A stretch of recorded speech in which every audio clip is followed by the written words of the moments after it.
En la clase de hoy vamos a ver algunos ejercicios de la tarea examen y justamente vamos a ver cómo se resuelven porque algunos de ustedes tuvieron dudas y vamos a intentar aclararlas. Los del primer ejercicio estaban relativamente fáciles y no había que hacer mucho más que expresarlos en forma de notación indicial. Entonces por eso sí los vamos a hacer todos, porque en realidad no había mucho que hacer, ¿no? Entonces eso sí los vamos a hacer todos, porque salen rápido. Muy bien. Entonces pues vamos a irnos tendidos como bandidos. Listo. Entonces en el primero, y justamente esto era lo importante, porque lo íbamos a usar después, era ver cuál era la diferencia entre la primera operación y la segunda, ¿no? Era que se dieran cuenta de la diferencia. Entonces, la primera, que uno podía escribir así, pero que correctamente debía ser escrita de esta manera. En notación de índices, primero vamos a escribir lo del paréntesis para que sea más claro.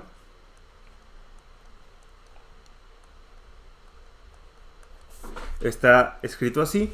Y en clase definimos el producto punto entre un tensor de orden distinto a un vector y un vector. Es decir, entre el producto punto entre un tensor de orden 1 y un tensor de orden 2 o de orden 3 o de orden 4.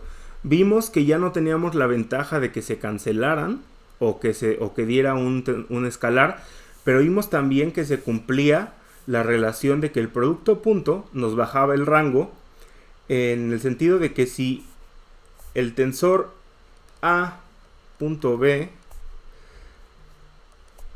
esto nos iba a dar un objeto C. Teníamos la relación que si el tensor A era de rango N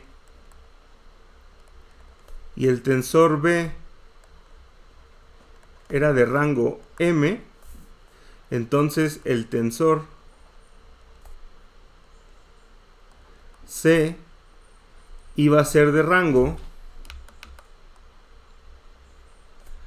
N más M menos 2. Entonces eso lo vimos en clase, ¿no?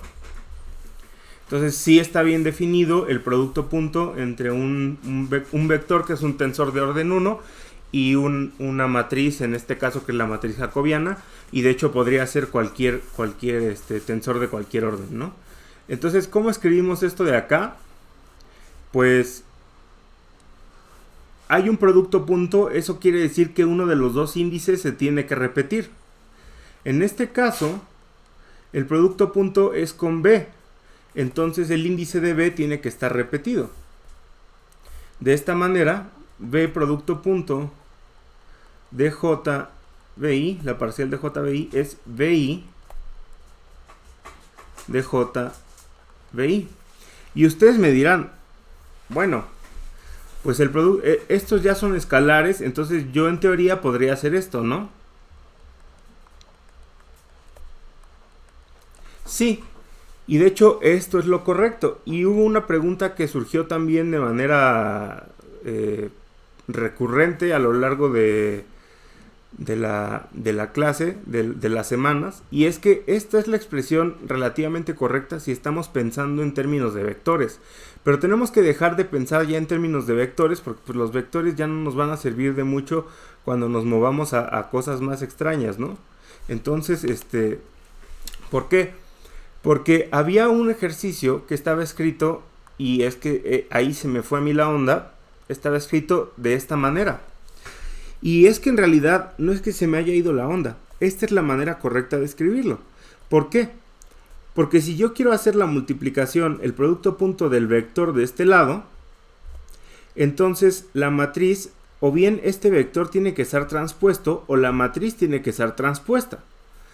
Y la matriz transpuesta jacobiana está escrita de este modo, en el que este índice es covariante. Pero eso ya lo veremos más adelante, porque este objeto de acá es un objeto especial que ya veremos más adelante que son las bases de un espacio particular, que es el espacio tangente. Entonces eso ya lo veremos. Por eso ahorita no quería que se metieran en eso de si era transpuesto o no, si estaba bien definido o no.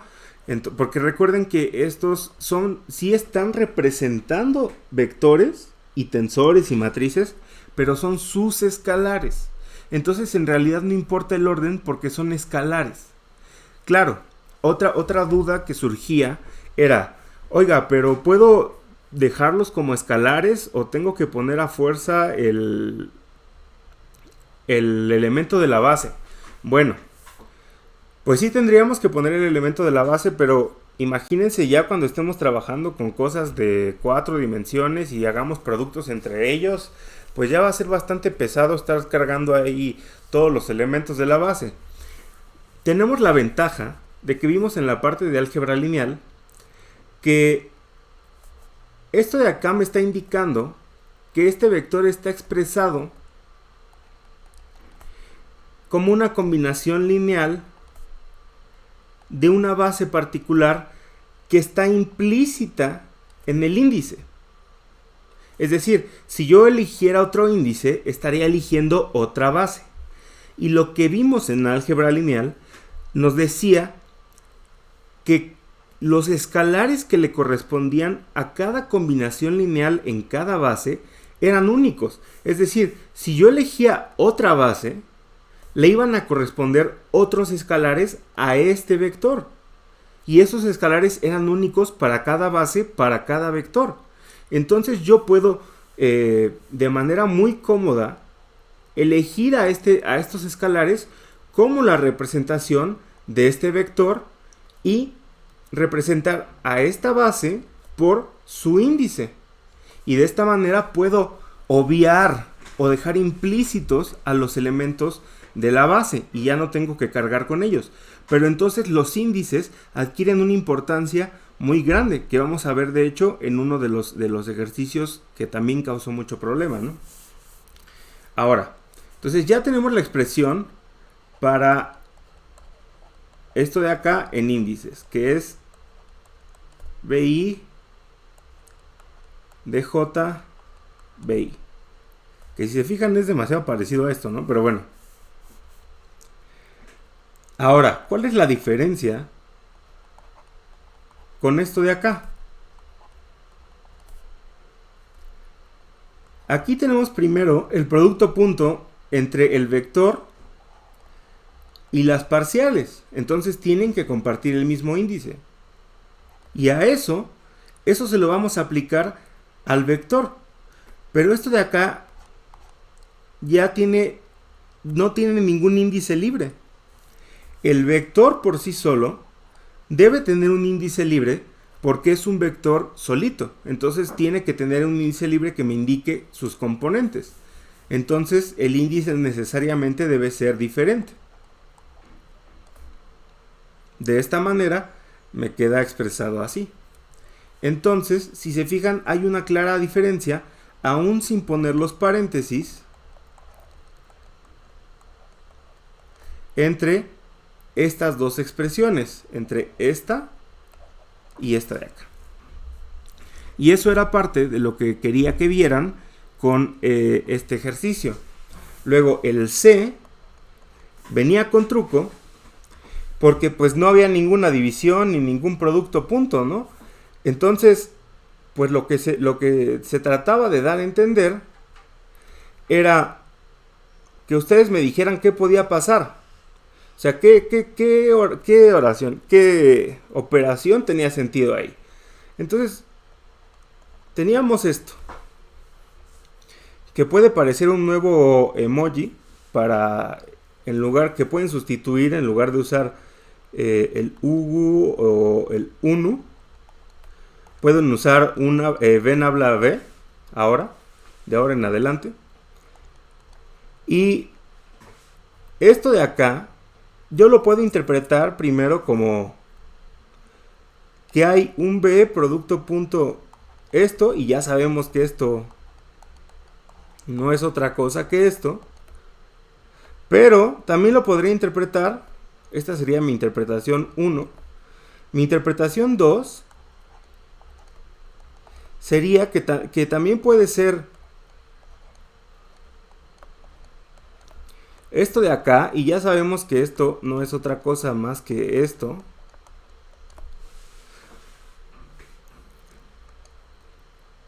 Y también lo podría interpretar como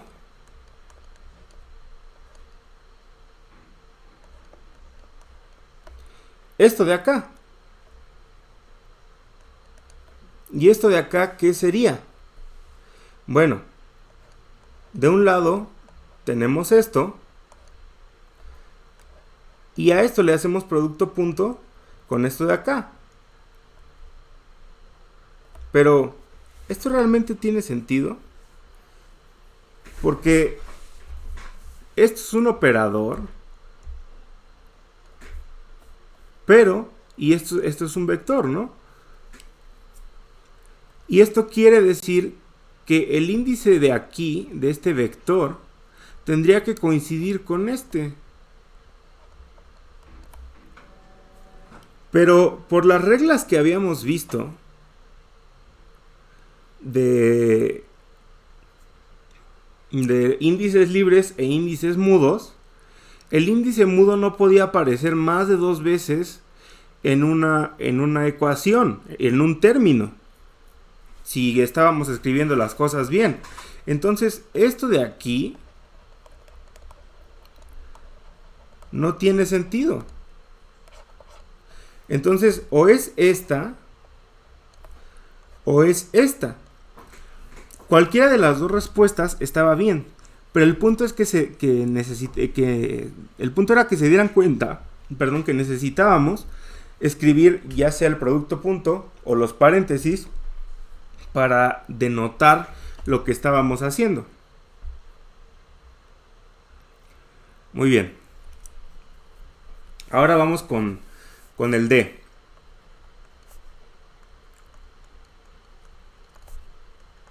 Aquí vamos a expresar a A como un tensor de rango 2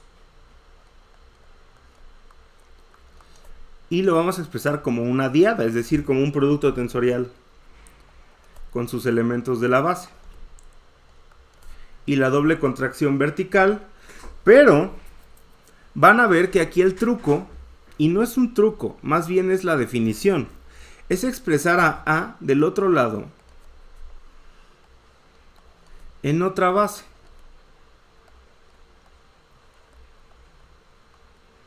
Aquí no estoy haciendo nada malo, simplemente estoy expresando A en otra base. El tensor es el mismo, solamente está en otra base. ¿Y por qué va a cambiar esto las cosas? En realidad no hay gran diferencia, y ahorita vamos a ver qué pasaría si no lo expreso en otra base. Pero quiero que vean por qué es más fácil ver lo que sucede aquí. Este y este son escalares, entonces salen de la doble contracción, y por definición de doble contracción tenemos esto.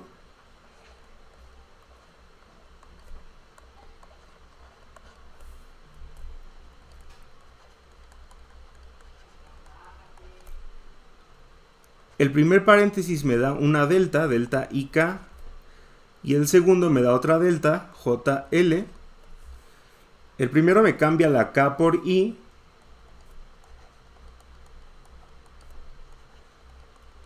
y el segundo me cambia la L por J. Y si se dan cuenta, esto no es otra cosa que este escalar al cuadrado. Ahora, ¿qué pasa si yo expreso al tensor en su misma base? Pues no pasa mucho, en realidad. No hay nada diferente. Pero corren el riesgo de confundirse. ¿Por qué?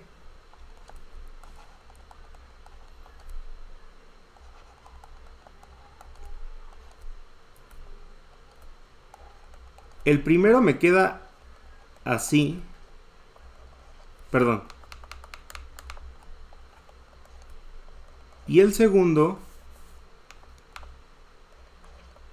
me queda así. Este producto punto es 1 y este producto punto es 1 también. Y entonces simplemente me queda esto de acá, que otra vez es esto de acá. Pero yo sé que a lo mejor esto es inesperado y hubo algunos compañeros que cuando me preguntaban, aquí esto no les cuadraba y entonces escribían la doble contracción como EI, EJ, EJ, EI. Y esto pues no daba lo mismo. Ya veremos que eso es el inciso siguiente.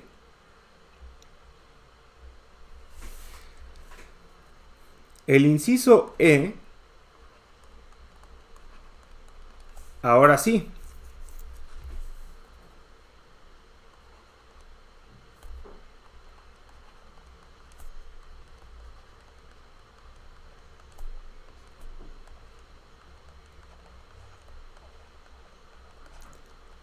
Yo voy a seguir escribiendo a este A en otra base para que sea más claro todavía lo que está pasando. Y voy a transponer este de acá. No voy a transponer los elementos de la base.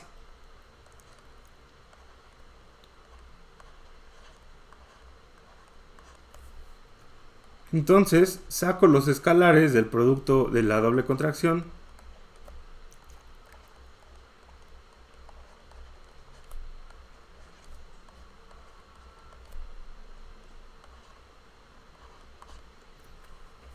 Y tengo las siguientes deltas.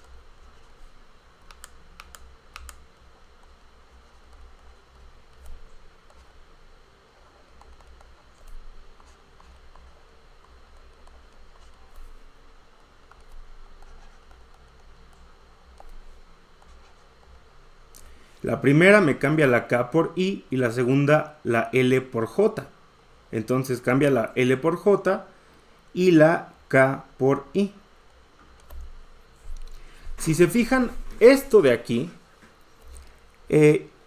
yo lo podría escribir, como todos sus índices son mudos de nuevo, es un escalar. Pero yo podría escribir a este escalar como una traza. No puedo decir que sea la traza de A y I, pero sí puedo decir que es la traza de otro tensor B y I. Hasta ahorita. ¿Qué pasa ahora si yo lo hago en la misma base?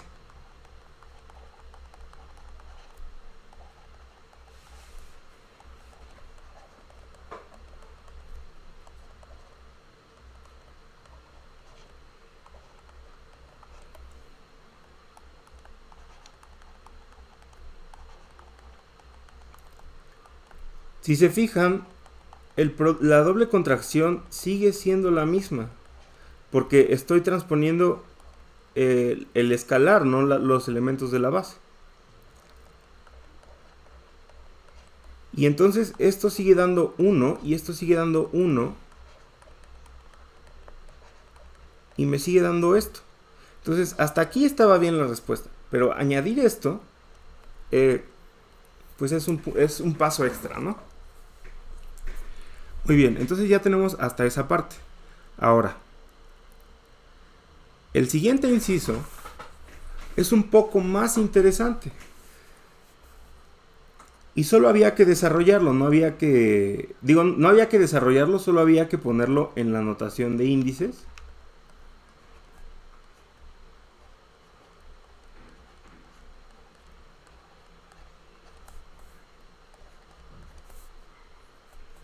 ¿A qué es igual esto? Empecemos del paréntesis de más adentro hacia afuera. Tenemos el producto vectorial de B con U. Entonces esto me queda como EIJK, BJ, UK. Ahora a eso le voy a aplicar la divergencia. Para aplicarle la divergencia, tengo que darme cuenta que esto de aquí es un vector. Y los índices mudos son J y K, porque se repiten. El índice libre es I. Entonces yo podría escribir a este vector, digamos, como WI. Como la divergencia es un producto punto, yo podría escribir esta divergencia como el índice libre aquí es I, de I, WI. Y esto es lo mismo que hacer la parcial de I de ya lo que es en realidad este vector. Pero la parcial pues no puede actuar sobre el índice de Levi-Civita porque pues, el símbolo, perdón, de Levi-Civita porque pues, ese cuate no es derivable. Y entonces este sale de la derivada, pero este sí actúa sobre estos dos de acá. Y ahora puedo hacer dos cosas, ¿no? Aplicar esto o desarrollar esto de aquí. Vamos a aplicar lo de afuera primero. Entonces, lo de afuera es un gradiente de lo que está aquí adentro.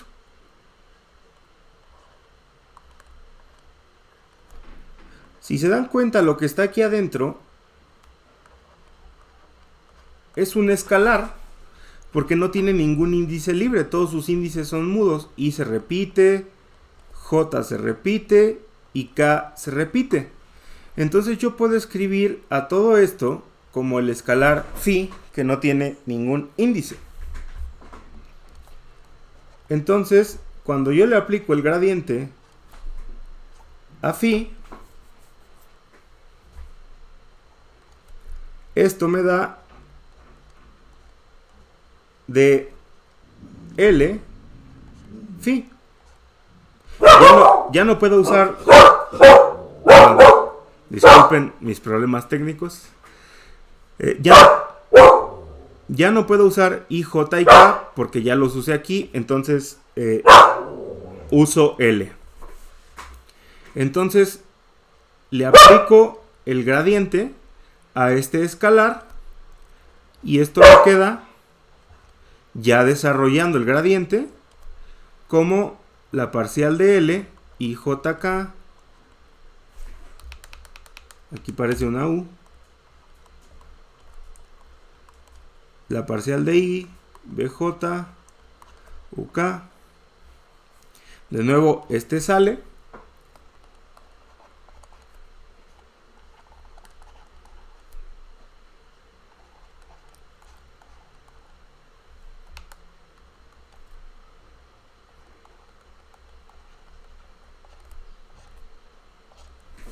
Y ya. Entonces ahora tengo que desarrollar dos derivadas.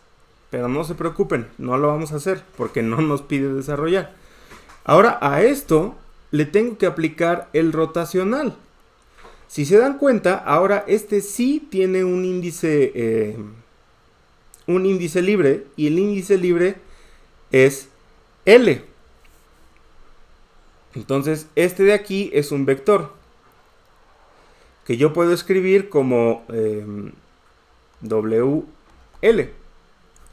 Entonces el rotacional me quedaría como E, N, M, L, la parcial de M, W, L. Que ya desarrollándolo me queda como bueno, el símbolo de Levi-Civita, N, M, L, parcial de M,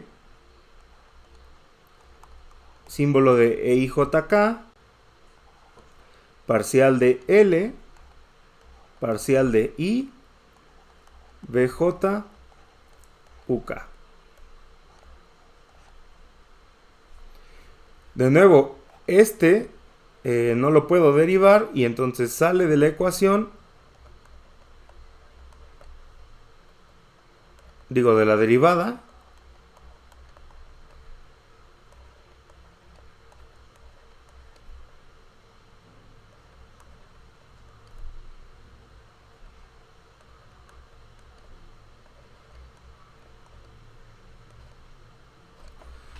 y listo.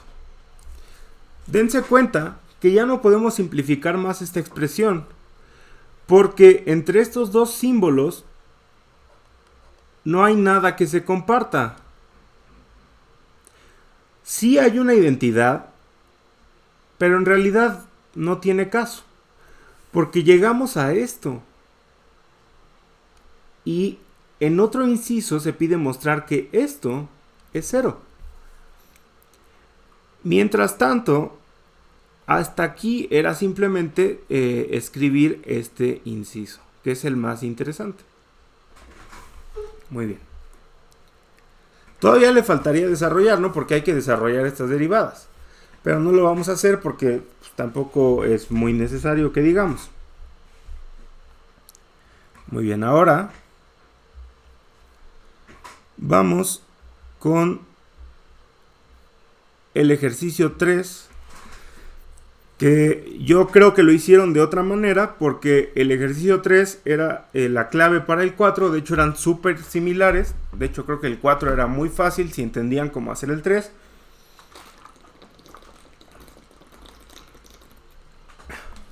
Y entonces yo creo que hicieron el 3 de otra manera, pero bueno, está bien, no quiere decir que esté mal.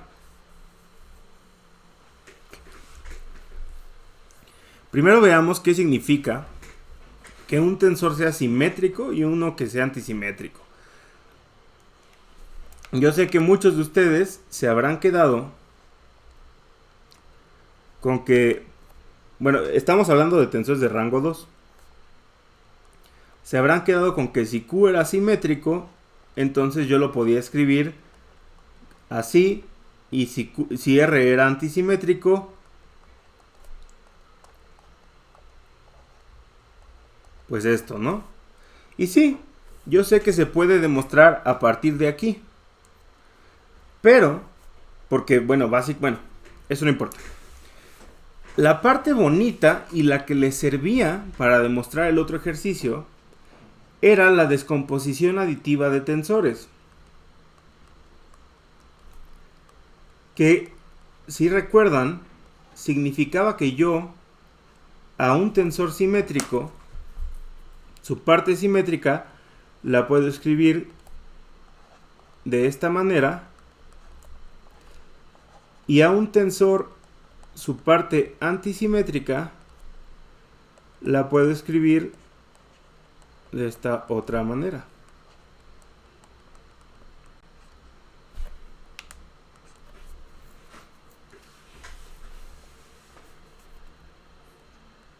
Y entonces la doble contracción entre Q y R me quedaba como Q y J, como es simétrico, por sus elementos de la base, doble contracción R, K, L. Recuerden que no tienen que estar en la misma base. EK, cruz, EL, Aquí le pongo corchetes, recordándonos que es antisimétrico. Y como estos son escalares, salen de la doble contracción.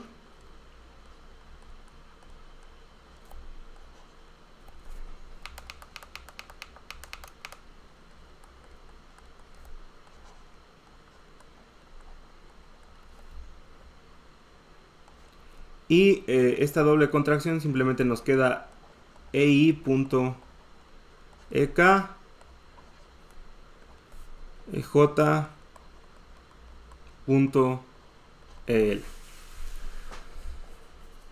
Esto me va a dar una delta y esto me va a dar otra delta.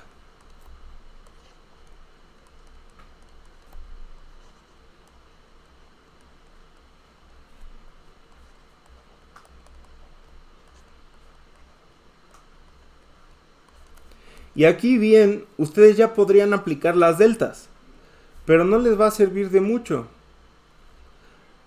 ¿Por qué? Voy a aplicarlas y después de eso voy a aplicar la definición. Pero si solo aplico las deltas, en realidad no me sirve de mucho. ¿Por qué? Veamos. La primera delta me cambia la K por I y la segunda me cambia la J por la L por J. Ahora, yo sé que la manera en la que muchos lo han de haber probado, me lo imagino porque no he podido tener tiempo ni de echarle un ojo a las tareas, es decir, que esto era igual a menos Q I J R J I. Pero como este es simétrico, yo puedo decir que esto es igual a cambiar estos índices y no me cambia el signo, R J I. Y entonces yo puedo pasar esto de acá sumando y entonces me queda Q I J R I J más Q J I R J I igual a 0. Ahora, como J e I son mudos,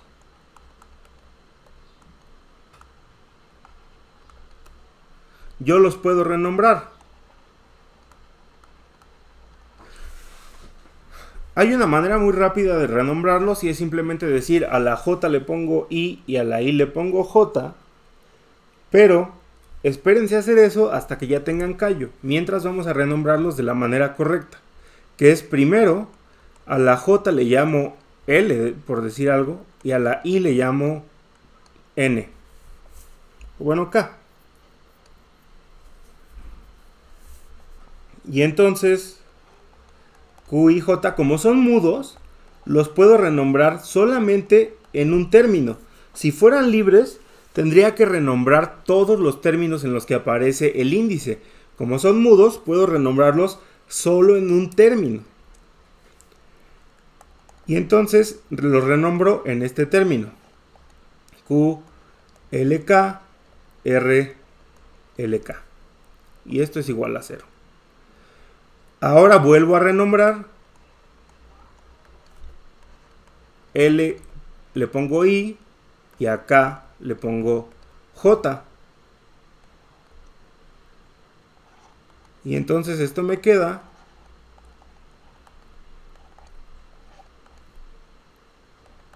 IJ, R, I, J. Pero si se dan cuenta, esto es 2 veces Q, I, J, R, I, J igual a 0. Y obviamente 2 no es igual a 0. Entonces, esto de aquí debe ser igual a 0. Pero esto de aquí no era otra cosa más que la doble contracción.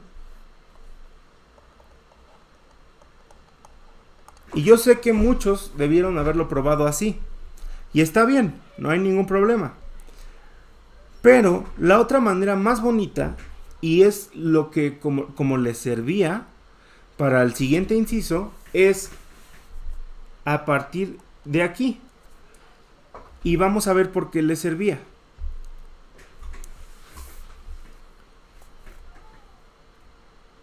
Tenemos Q y J, R y J. Vamos a sustituir las definiciones de este y de este en su descomposición aditiva. Entonces esto es QIJ más QJI y otro un medio RIJ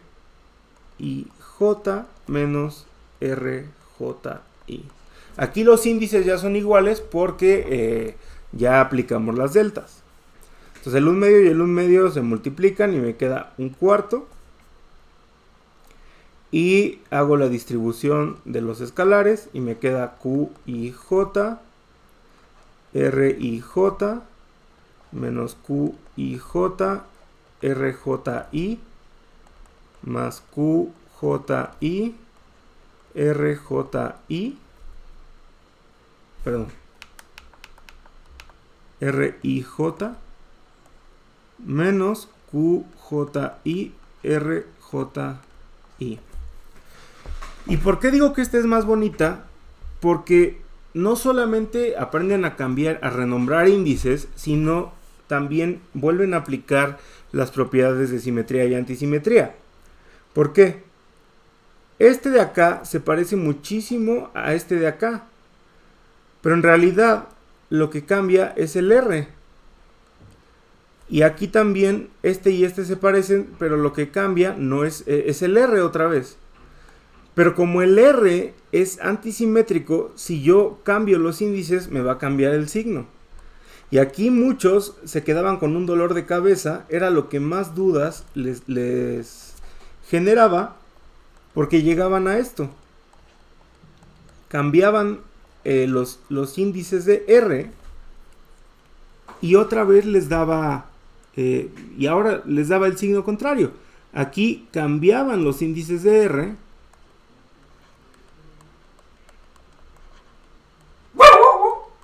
y les daba el signo contrario. Y esto no les cancelaba nada, ¿no?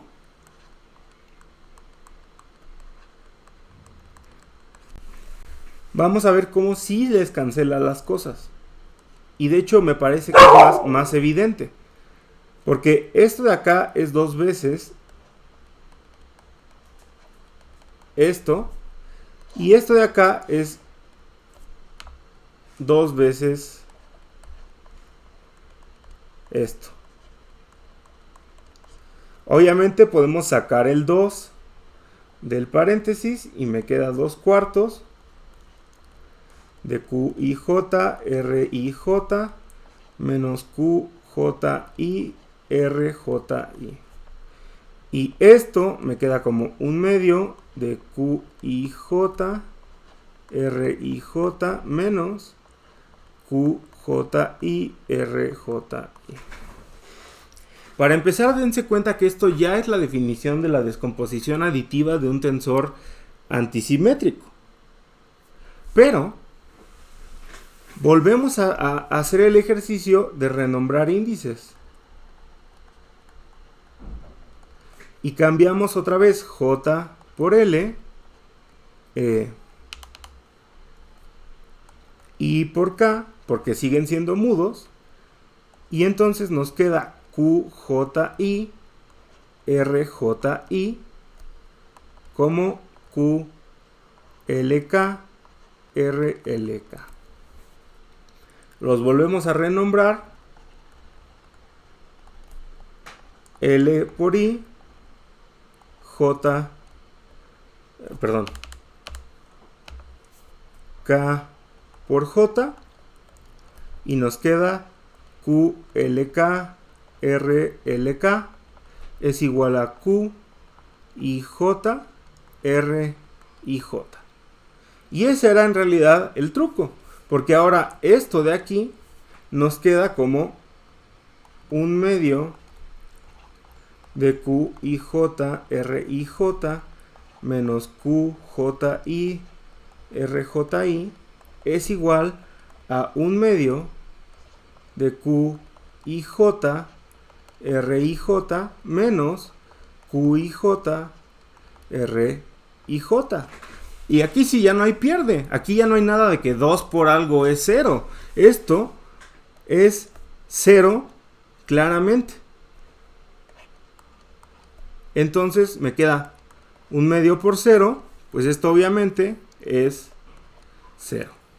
Y de esta manera mostramos que la doble contracción entre un tensor simétrico y uno antisimétrico es 0. Pero pues ustedes me van a decir, oiga, ¿y esto qué tiene que ver con la Navidad?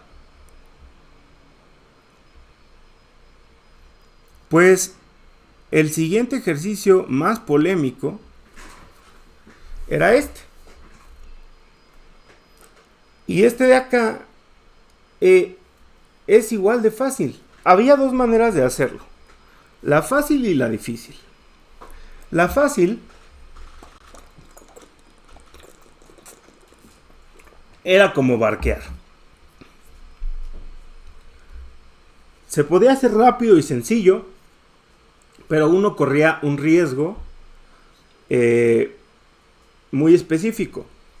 La otra, la difícil, uno probablemente se iba a equivocar, iba a tarachearle, iba a desistir y se va a ir por la fácil. Pero si lograba entenderle por la difícil, no iba a equivocarse. Vamos a hacerla fácil. Sobre todo por cuestiones de tiempo, pero en la solución de la tarea vienen las dos. Entonces, aquí si se fijan, solamente puse las componentes de los tensores. No puse los elementos de la base. ¿Por qué? Pues con maña, para confundirlos. Y digo que este es simétrico en JK y este es antisimétrico en JK. ¿Qué quiere decir? Que esto yo lo puedo escribir como 1/2 de AIJKL más AIKJL. Y esto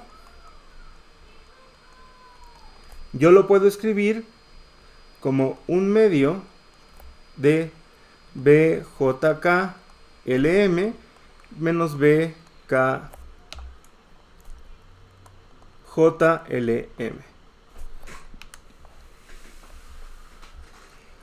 Yo puedo hacer esta doble contracción solamente con los componentes de los tensores, sin olvidándome de los elementos de la base. Claro que sí, voy a correr un riesgo, pero si pongo atención no hay problema. Vamos a ver por qué. ¿A qué es igual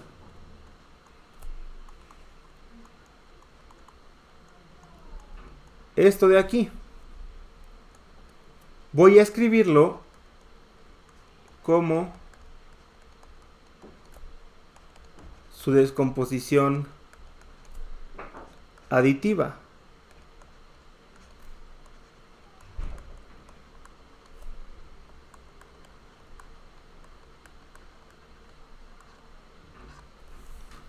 Y bueno, pues este camino ya no lo sabemos, ¿no? Este es 1/4 de AIJKL BJKLM menos AIJKL BKJLM más AIKJL BJKLM menos AIKJL BKJLM. Entonces, esto ya no lo sabíamos. ¿Por qué? Porque este término y este término se parecen, y este término y este término se parecen. Entonces voy a cambiar los índices de B, que como es antisimétrico me va a cambiar el signo. Y esto me queda como AIJKL, BJKLM, más AIJKL, BJKLM, menos AIKJL, BKJLM, menos AIKJL, BKJLM.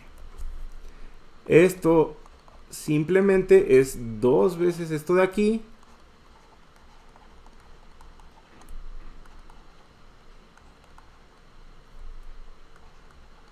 y 2 veces esto de acá.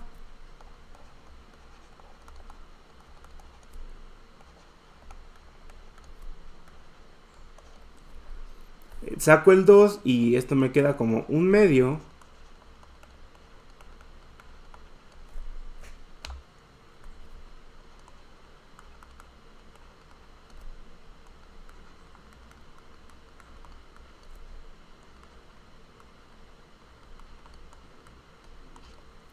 De esto. Y si se fijan, esto es igualito al ejercicio pasado. Lo que pasa es que aquí J, K y L son mudos. L no tengo para qué molestarlo porque pues, no cambia de lugar y no hay simetría con respecto a L. Pero acá y a J sí. Entonces voy a renombrar a K como N y a J como M. De nuevo, como son mudos, puedo renombrarlos solamente en un término. Entonces los voy a renombrar en el término AIKJL, BKJLM. Y me queda, bueno, aquí no como M, porque ya hay una M, como R. Entonces me queda AINRL,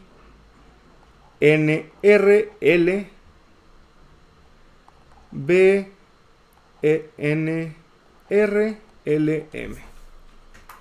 Y los vuelvo a renombrar.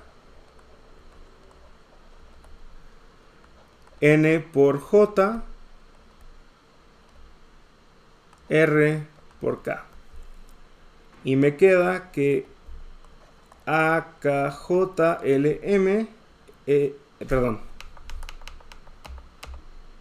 AINRL,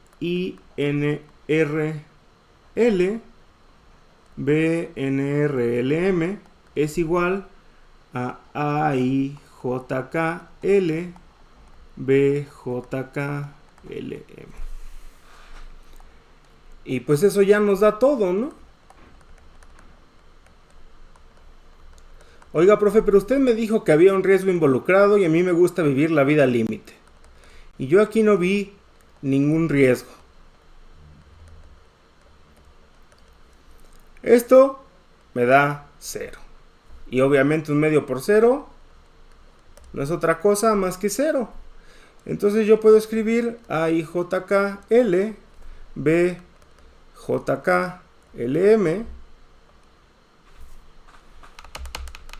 con sus respectivos paréntesis para indicar las simetrías.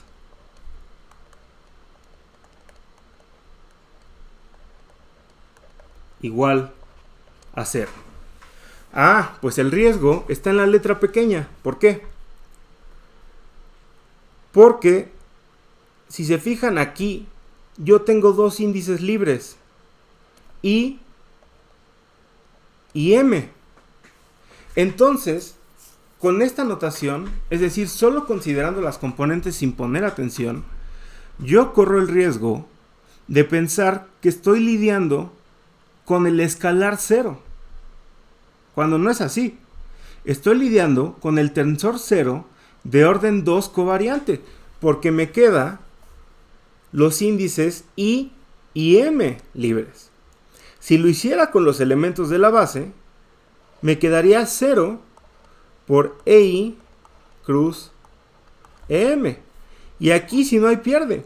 Claramente me indica que si bien los componentes valen 0, el elemento de la base es de dimensión 2 covariante. Entonces, sí, yo puedo escribir esto sin ningún problema y esto es verdad. Solamente que no hay que perder de vista que estoy tratando con un tensor de orden 2. Y eso como lo sé poniendo atención en los índices. Ahora, ya no nos da tiempo de hacer los del 5, pero muchos del 5 se usan en el ejercicio del punto extra. Entonces voy a hacer el del punto extra porque aquí justamente había problemas con el punto extra en algunas partes. Entonces, sobre todo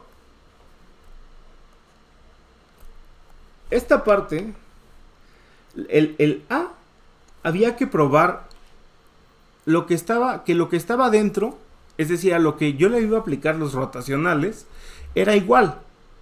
Si a lo que yo le voy a aplicar los rotacionales es igual, pues entonces se cumple la igualdad. Básicamente, tengo que demostrar que esto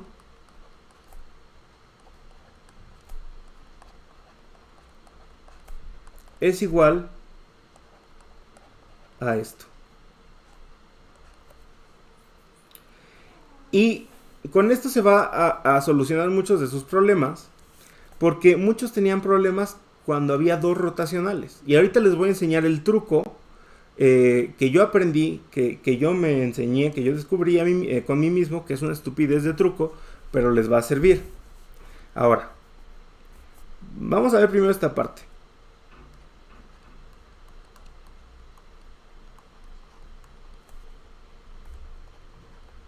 Como siempre, primero vamos a aplicar el producto punto.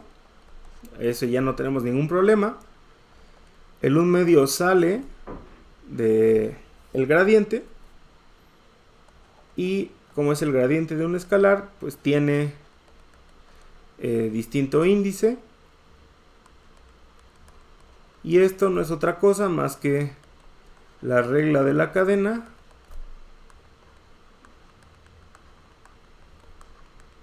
que, si se dan cuenta, es 2 veces esto.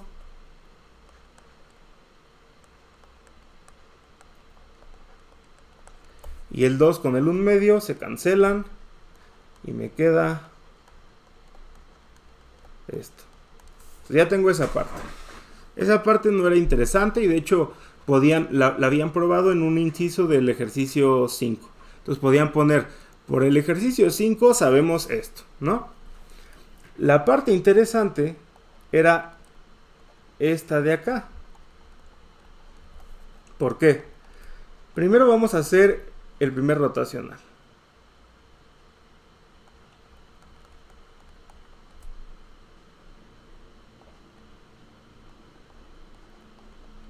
Hasta aquí pues no hay ningún problema. Con el segundo es con el que hay problemas. ¿Por qué? Porque a muchos les daba el signo contrario.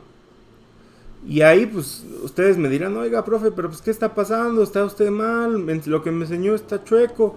No. Siempre me pasaba también a mí. Pero hay que fijarnos bien cómo aplicamos el segundo símbolo de Levi-Civita.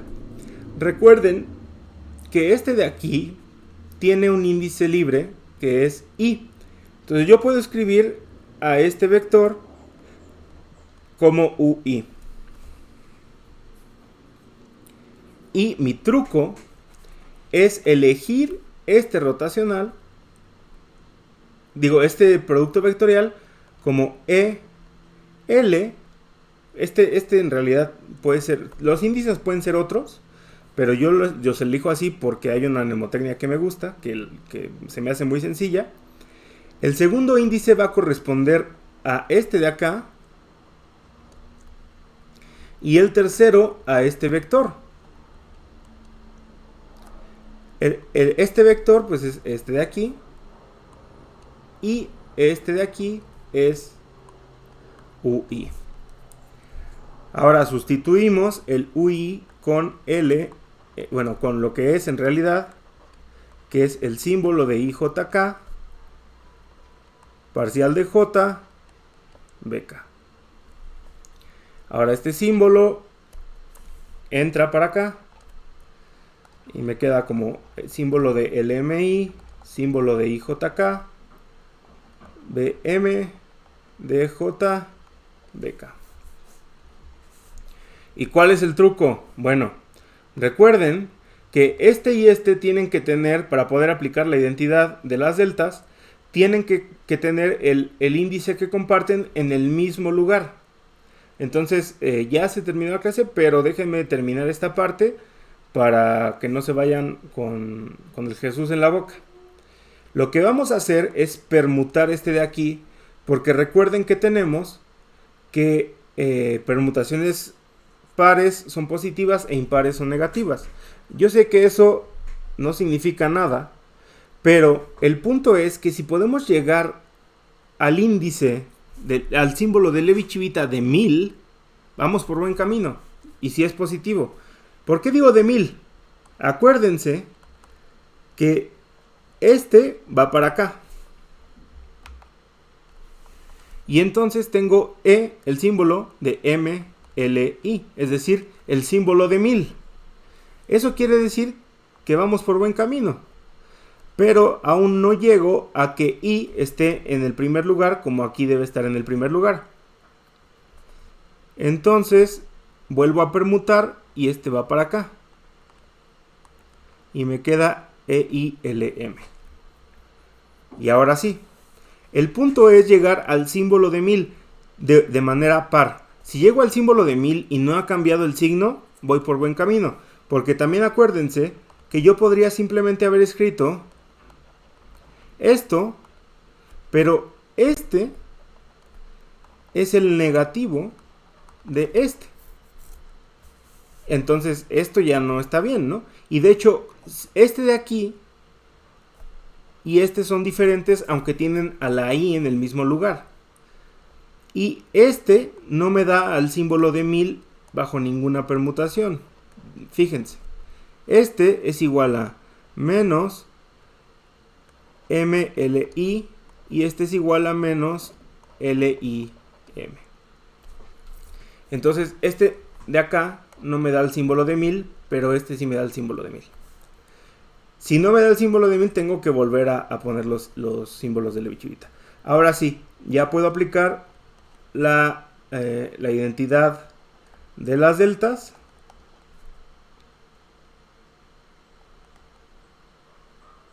Perdón. Primero voy a volver a escribir esto de acá como el símbolo, y en lugar de este voy a poner el símbolo de EILM y este acá.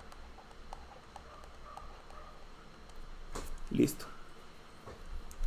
Y ahora sí aplico la identidad de las deltas.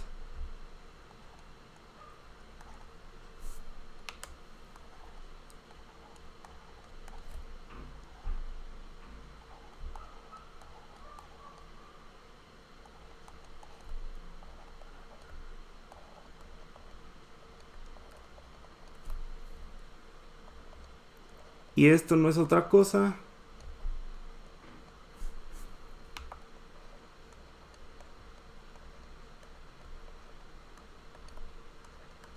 más que esto de acá.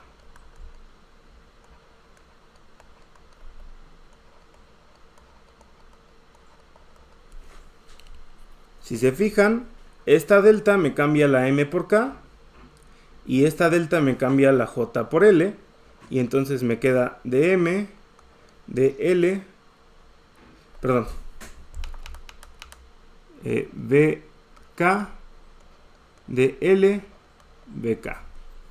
Y ahora, esta delta me cambia la J por M y esta delta me cambia la L por K.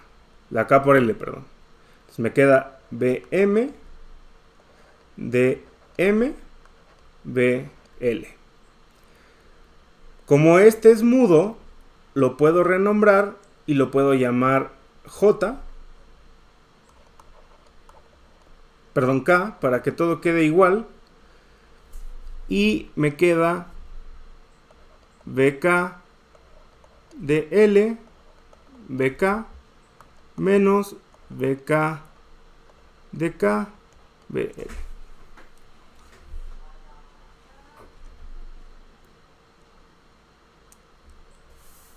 Entonces,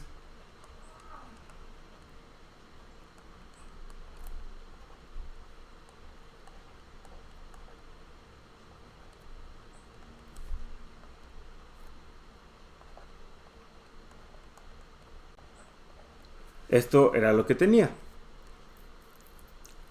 Y del otro lado, ya simplemente para terminar, teníamos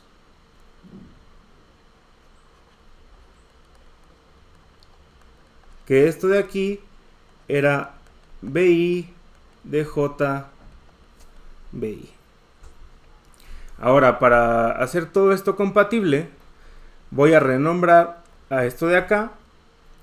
Dense cuenta que es la primera vez que renombramos un índice libre. Y entonces, como es libre, lo tengo que renombrar en todos los términos en los que aparece.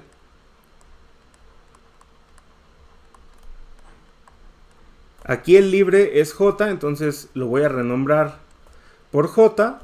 Y aquí el mudo también es K. Voy a elegir renombrarlo en todos los que aparece para que coincida. Lo voy a cambiar por I. Y entonces, esto de acá me queda como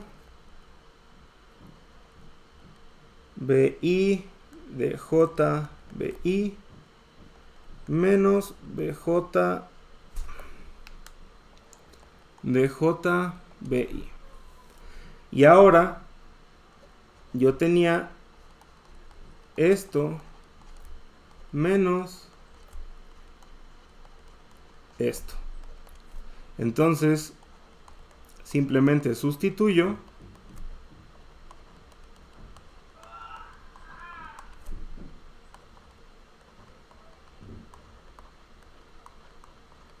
y felizmente esto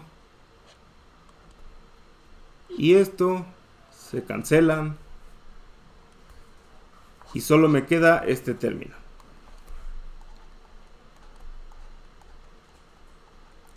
Que demostramos en el primer ejercicio, en el inciso B, era la manera de escribir el producto punto entre B y nabla aplicado en B.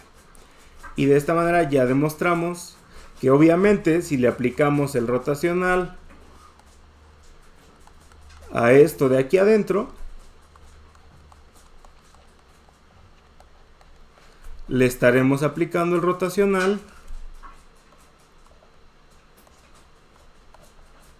a esto de aquí. Ahora, para el B, simplemente hay que aplicarle el rotacional a esto de aquí. Spoiler alert, este rotacional se va a hacer 0 y este rotacional es el que en verdad importa. Entonces el truco está realmente en saber hacer los rotacionales. Y con eso termina la clase de hoy.